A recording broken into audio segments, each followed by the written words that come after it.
A prophet stands in the temple in the year King Uzziah dies. The stone floor is vibrating beneath his feet. The wings beat, and the swords flash, and the messages are delivered. Most people assume the Bible is a comprehensive catalog of these celestial beings. His fatal, arrogant thought was recorded in Isaiah, "I will make myself like the Most High." And God answers that ancient rebellion by sending a general whose very identity mocks the attempt. Who is like God? No one. When the accuser claims the lifeless body of Moses in the dirt of Moab, Michael does not draw a sword of personal ego. He does not scream a human insult. He does not boast. The book of Jude says he simply anchors himself in the ultimate, unshakable authority. He looks at the devil and says, "The Lord rebuke you." Michael is not a rogue superhero fighting for his own glory. He is a mirror. He reflects the unapproachable, terrifying sovereignty of Yahweh directly into the face of the darkness. He is the living reminder that the enemy is not a rival God, but a created, defeated rebel. But Gabriel and Michael do not stand alone in the text. There is a third name given in the scriptures, and this one is not fighting for the throne. In the final, apocalyptic pages of the biblical canon, the text violently shifts its gaze. It looks away from the glassy sea and the towering, winged creatures surrounding the heavenly throne, and it stares down into the suffocating, sulfurous depths of a bottomless shaft. The manuscript describes a star falling to the dirt. We think of hierarchies and choirs, a heavenly directory full of names and ranks. We walk into modern bookstores carrying a heavy, cold iron key. A door is unlocked. Thick, choking smoke billows up from the abyss, completely blocking out the sun. And from that dark smoke, a swarm of unnatural locusts emerges to torture the earth. But the terrifying detail John records is that this swarm is not driven by random biological instinct. They are commanded by a king. And the text does something incredibly rare in the realm of angelic beings. It gives us his name in 2 different languages to make sure no reader misses the point. In Hebrew, he is Abaddon. In Greek, he is Apollyon. To understand what John is describing, you have to trace that Hebrew word back into the oldest poetry of the Old Testament. The name Abaddon is derived from the ancient root verb abad. It means to perish, to wander away, to be completely and utterly ruined. When a sheep wanders into the barren wilderness and starves in the heat, the ancient shepherds use the word abad. When an entire harvest is wiped out by a sudden freeze, leaving a village to face the winter with empty storehouses, the loss is described as abad. It is the terrifying reality of something valuable being reduced to absolutely nothing. In the books of Job and Proverbs, Abaddon is not a person at all. It is a location.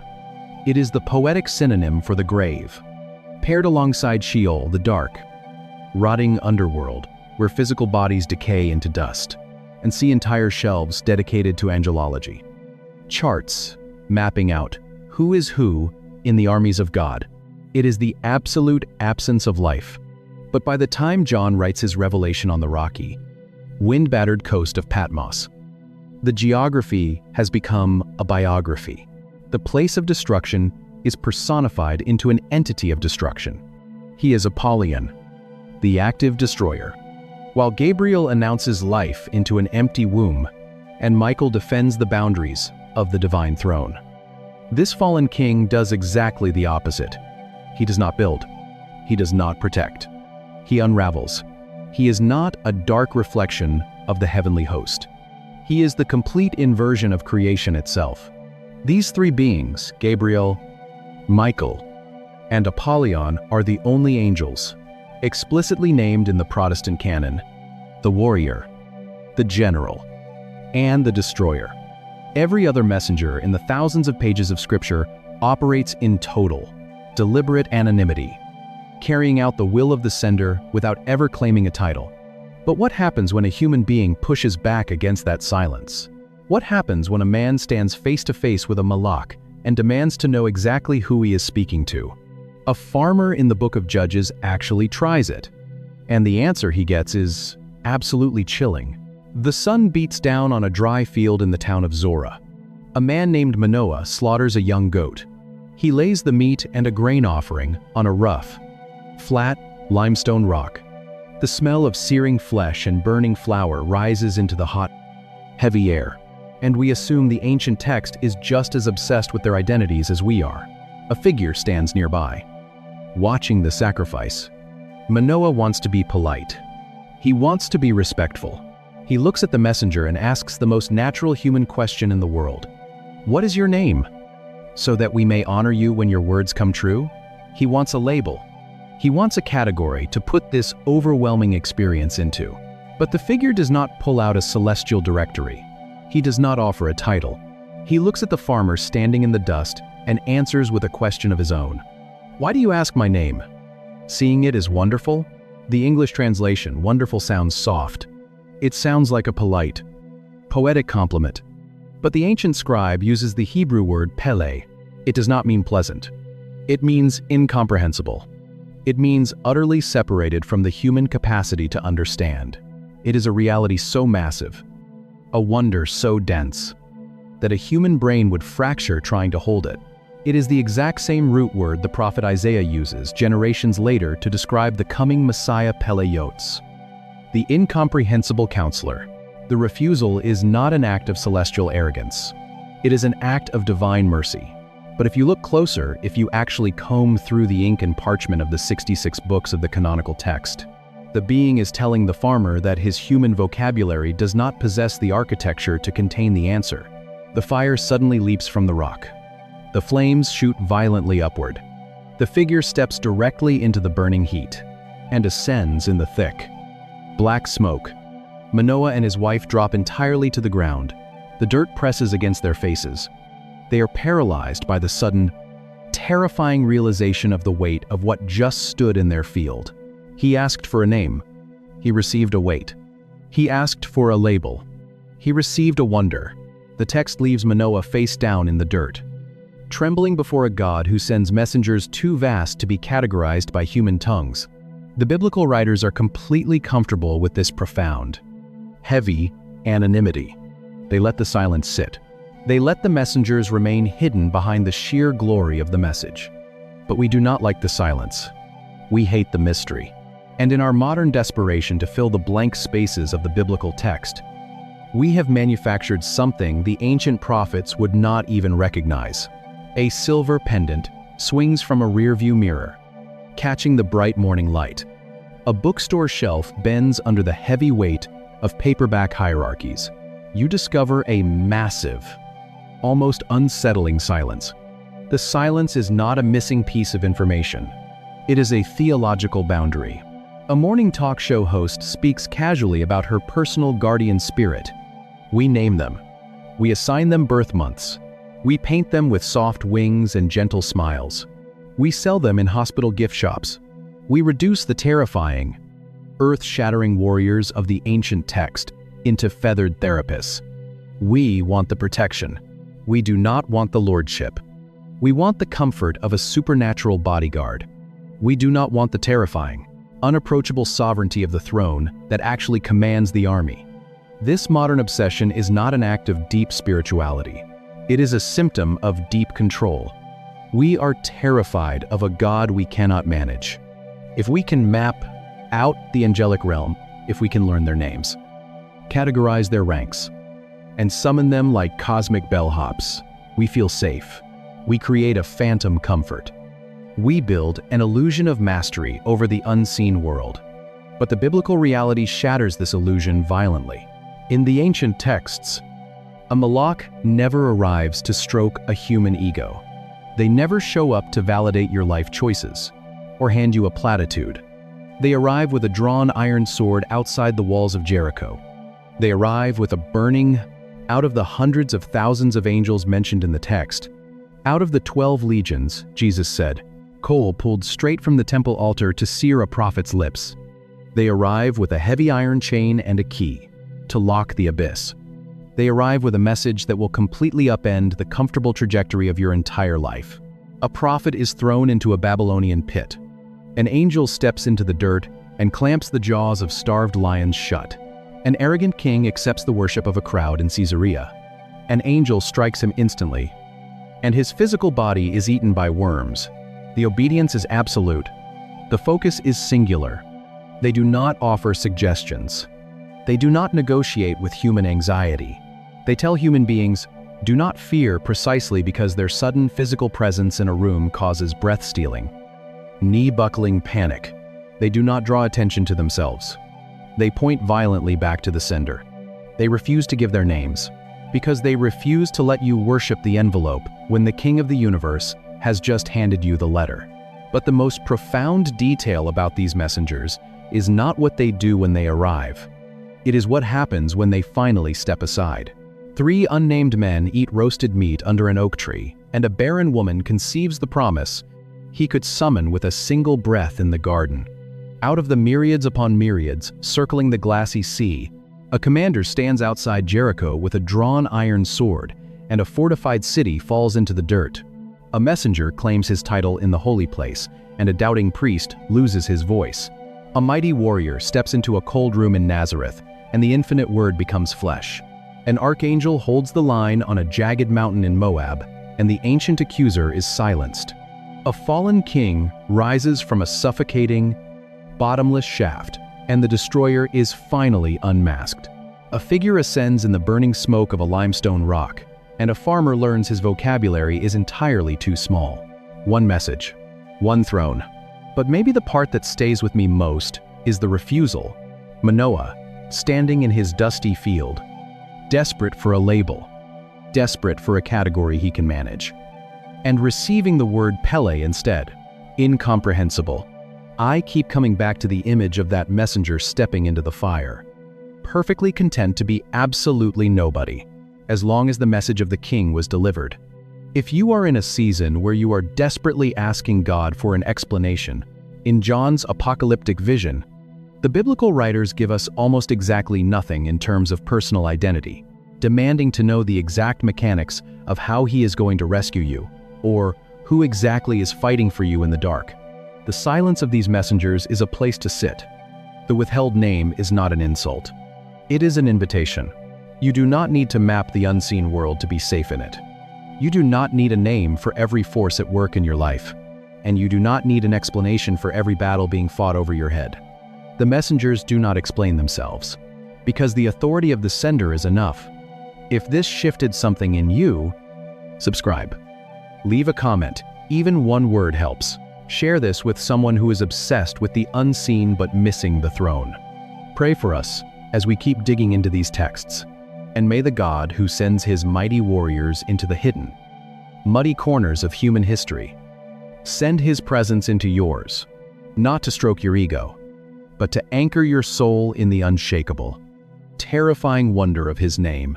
Only 2 holy angels are named in the entire Protestant Bible. 3, if you count the fallen one chained in the abyss. Thick, sharp-smelling smoke fills the sanctuary, burning his eyes, while beings with 6 wings hover above the throne, covering their faces and their feet. The real question of this silence isn't, who are the rest of them? It is this: why do they refuse to give us their names? We are a species desperate to label the divine. We want to name things so we can categorize them, so we can summon them, so we can feel a false sense of mastery over a realm that terrifies us. But the writers of the text refuse to play that game. They withhold the names on purpose, diagnosing a human disease. We do not even realize we have the desire to elevate the messenger and ignore the sender. To find out why the names are hidden, and to understand the staggering weight of the 3 that are actually given, you have to start at the very beginning.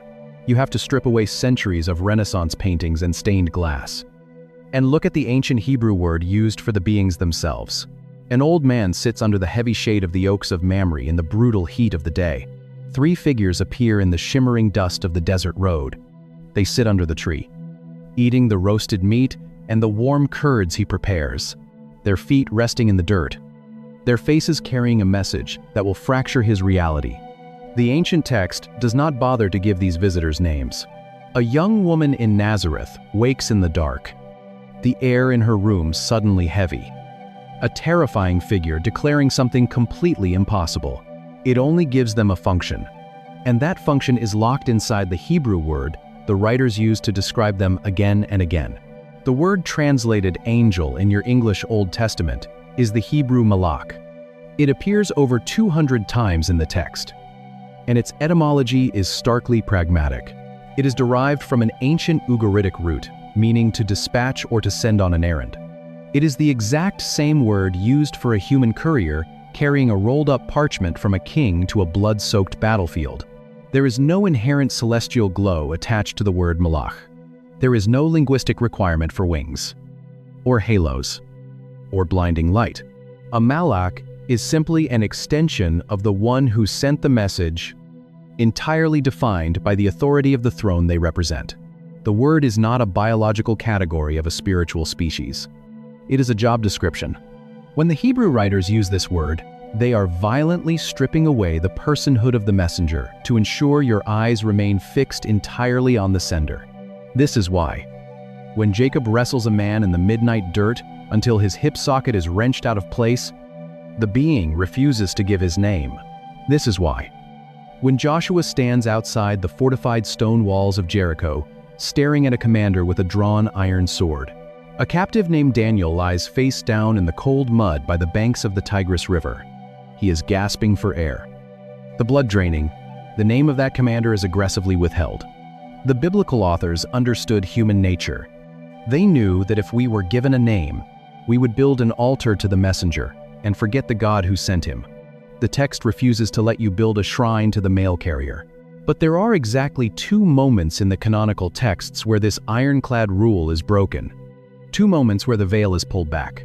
Two moments where the historical stakes are so incredibly high, and the message is so globally earth-shattering, that the messenger is actually permitted to speak his name.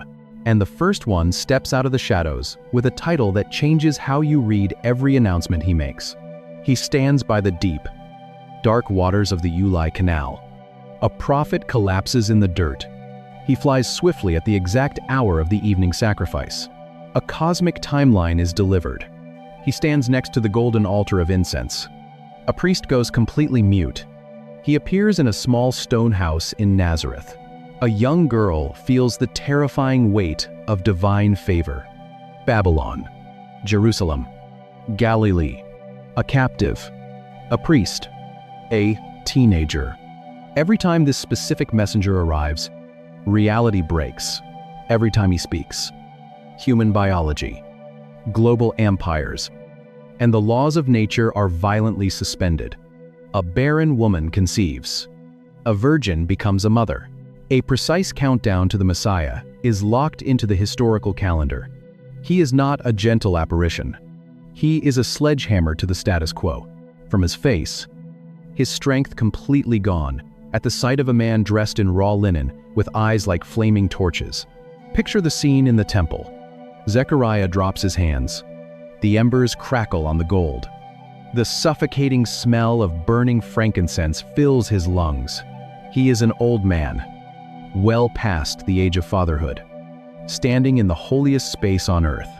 His wife's womb has been an empty tomb for decades, and a figure steps out of the thick smoke. The priest freezes in sheer panic, but the messenger does not remain anonymous. He does not hide behind the pragmatic title of a mere malach. He speaks, and the words echo off the heavy, gold-plated walls. I am Gabriel. I stand in the presence of God. It is the first time in the biblical narrative a holy angel claims a name. It is a massive breach of the ancient protocol. The anonymity of thousands of years is suddenly broken. And he does not say it to stroke his own ego. He says it because the name itself is the guarantee of the impossible thing he just announced. 6 months later, the same messenger walks into a muddy, unpaved village in the north.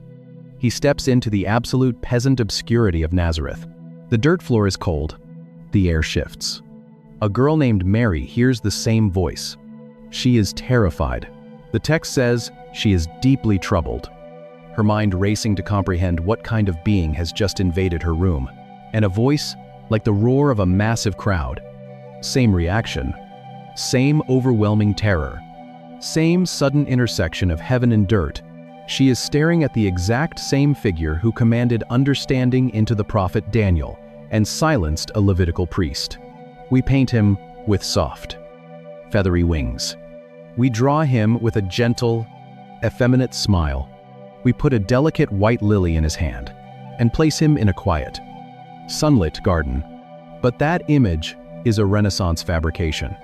To understand what Zechariah actually heard in the temple, to feel the terror Mary actually felt in the dark, you have to look at the two ancient Hebrew words smashed together to create his name, and the literal translation has absolutely nothing to do with peace, or lilies, or gentle announcements.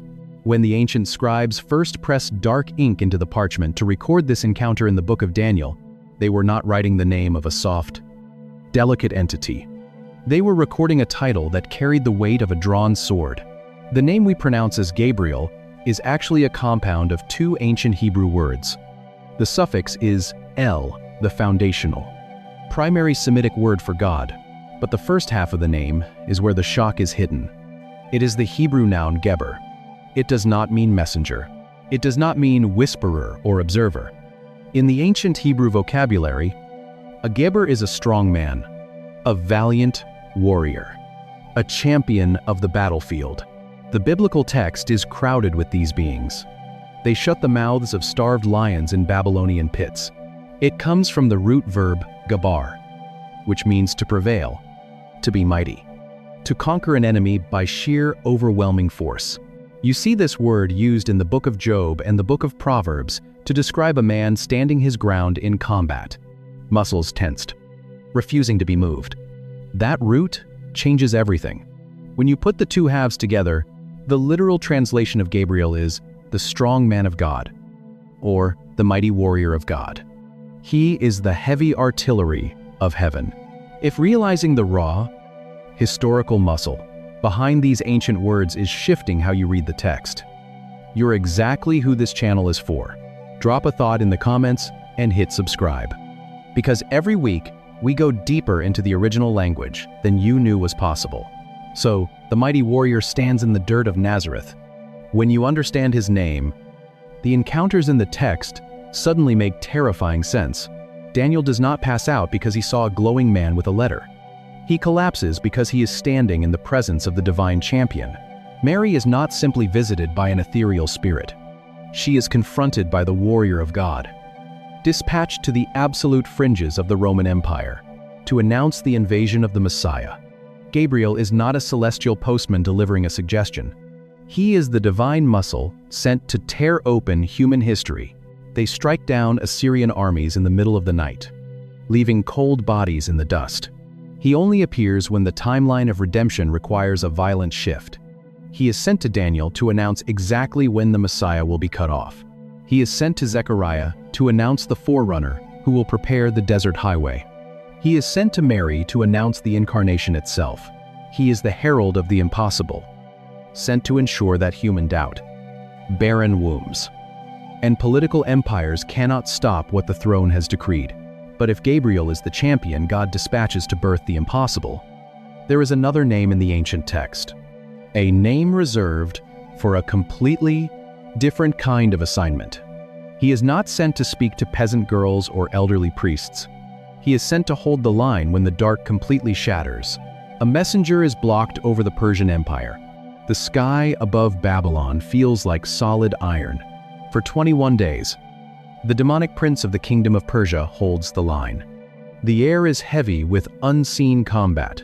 The angelic courier dispatched to Daniel is completely gridlocked. He is trapped in a spiritual trench over an earthly kingdom, unable to break the siege. He fights for 3 agonizing weeks.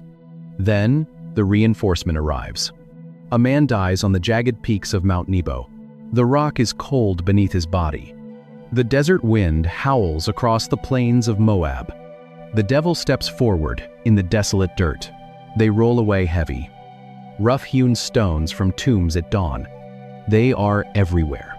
From Genesis to Revelation, the accuser demands the physical corpse of Moses. wanting to turn the prophet's bones into an idol for the Israelites.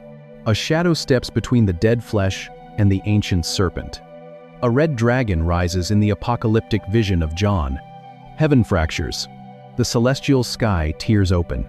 The deafening roar of cosmic war shatters the silence.